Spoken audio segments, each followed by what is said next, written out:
Hi, welcome. We've got another video for you all about Casey today, and today is going to be all about sequencing. Now, sequencing is a very popular kind of skill that many people will teach their children, and for Casey's purposes, the reason why we chose sequencing was to help with some of his language processing, i.e. listening to multiple parts of information, putting it in the right order, and being able to execute some different tasks by either watching or listening to what we're saying. So I'm going to take you today through a bit of a journey of where we began with him and what we've been doing with his sequencing. In this first video, you're going to see where we began, where we all started. And we chose numbers in the beginning because he really loves numbers and alphabets. And we wanted to see whether he would be able to sequence something in a very simple way. So you're going to see in this video, we place out 3 numbers. And underneath the numbers are 3 words. It says first, then, and last, which he can read. I'm not sure if he really understands what those words mean, but they're on the table. And above we place 3 numbers, and we ask him to then, from a pile of other numbers, put them in the right order that correspond with the sequence. Now, you'll see he doesn't do so well in this clip. Let's take a look. Are you ready? You're going to pick numbers that are the same as Ivy. Okay? Okay, Ivy, go first. 1, 4, 8. Okay, can you put yours?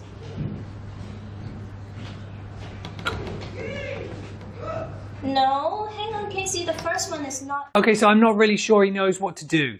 I don't think he knows he needs to be copying the sequence. He might think he's, just putting numbers down randomly. I'm not sure he knows that he should start from the left and work to the right and understand the whole process of what we're doing. So in the next video, you will see Ivy makes an adjustment and she begins to teach him and how she does this rather than just tell him the answer of what to do. She's quite clever and she breaks the task down and she just places 1 number at a time. So you'll see her place the first one, he gets the corresponding one, she gets the next one and the next one. Ready? Ivy, go first.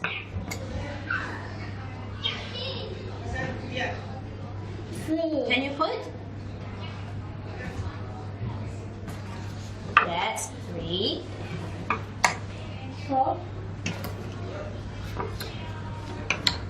1. Yay! Hooray! Alright, so this helped him to get some understanding.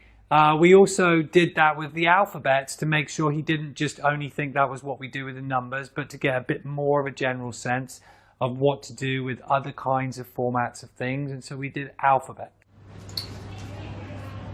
Hang on. Wait. G. D.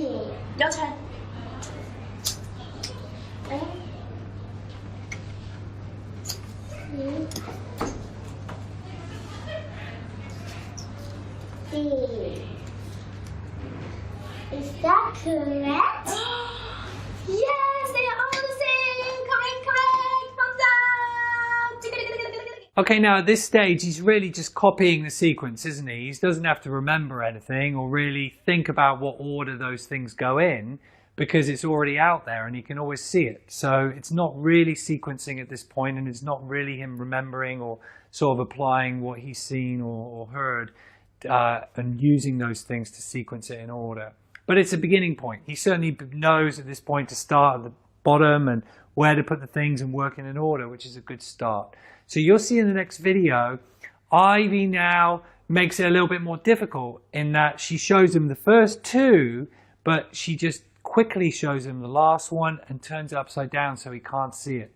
So now he does actually have to remember the sequence and remember which one to put in order. Because I'm going to cover 1. Are you ready? Yes. Okay. Yes. Go. Hang on. H.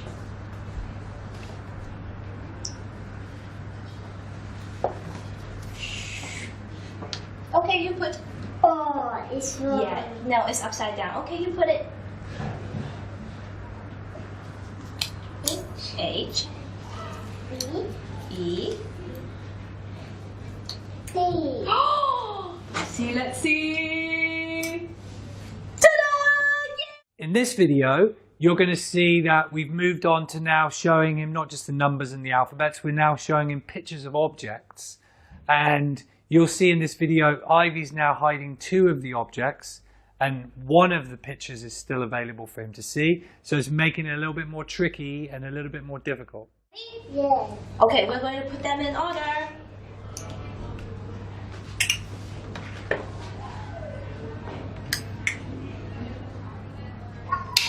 You'll go.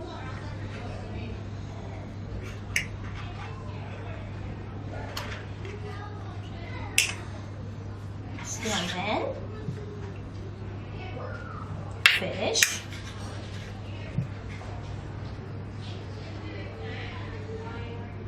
You can put it here if you want to. Cherry. Okay, let's see. Snowman. Fish. And cherry. Flip it over. Flip it over. Cherry. Got it all right. Okay, so he's doing well. Now this is the final video of this sequence, and now he's learning to do all 3 objects. So we tell him the 3, we show him which ones they are, and he's got to go find, put them in the right order. Fish. Fish. Fish. Dice. Dice. Back. Bag. You go. Fish. Dice. Dice. Bag. Let's see. Fish. Dice. Dice. Bag. Okay, now at this point I noticed something, that one of the things that we teach students to really help them with their sequencing skills, language processing skills, is we teach a skill called rehearsal, or basically teaching the children that when we've given the answer, they repeat back. So you'll see in the next video, Ivy will do some actions, and then at the end of the sequence, she'll say, what did I just do? Very quickly to make sure he can remember and then say what it is. The other thing she has him do is that as he does the sequencing, she also teaches him to say what it is as he does it. So for example, if we were teaching a student to get the ball, bus and car, as the student's getting it, the student would say to themselves, oh, the ball and the bus and the car. This really, really helps people to remember things and to retain the sequence of the events as it's been said to him. It's a very, very useful skill that we teach. And so in this video, you'll see Ivy teaching him how to do the rehearsal and how to be saying as he's putting down, which I think really helps Casey. You'll also notice in this video, we've moved away from showing the pictures to Ivy now doing some actions with objects which he has to sequence. First, eat the apple. And then kick the lion. And last, eat the leg. Alright, you put it. First, eat the apple. First, eat the apple. And then kick the lion. And then kiss the lion. Last, eat the Lego. Last, build. Now, one of the problems we had when we started doing the actions with the objects is that he always then starts to do the actions himself. So Ivy would do the sequence, and then every time he picked up the object to put it down, he would start eating it or brushing his hair. And one of the problems with that was that at this point, we wanted him to do it quickly because his memory fades quite rapidly, as does everybody's. The longer that he has to do it after the demonstration, the less likely he will remember the right order and the right sequence. So in this video, you'll see Ivy's worked very hard on him not kissing the elephant or doing those things, but just when it's his turn to put it out, he does it quickly, says what it is, and just puts the objects down. Ready? Okay, what happened just now? First, cut the pie. First, cut the pie. Good. And then kiss the elephant. And then kiss the elephant. Last, drink some water. Last, drink some water. Did you put it all by yourself? Yeah. All right, we now move to having him do actions, watching Ivy do some actions again. We've got no objects now, and we're now using some pictures of actions, which is a bit more abstract and a bit more difficult. Let's see, he's now up to, again, 3 cards, watching a sequence and then finding the right corresponding actions. Movie time! Action! Action! The wheels on the bus go round and round. Ivy is singing. Ivy is eating. Ivy is drinking. Okay, cut. You put it. Ivy is singing. First, Ivy is singing. And now Ivy is eating. And then Ivy is eating. Now the Ivy is drinking. Make it more difficult, what we do now is we take away those picture cards, and now, so he has got no choices to make, he has to just remember. So Ivy, as you'll see in the video, demonstrates 3 actions, and then she's going to ask him, so what happened? And then he'll remember, oh, I did this, and I did that, and I did this. This is much more difficult than the other one, because with the other one, he's got a lot of prompts and cues because he can see the pictures. So this is much more difficult, but he does very well. And go.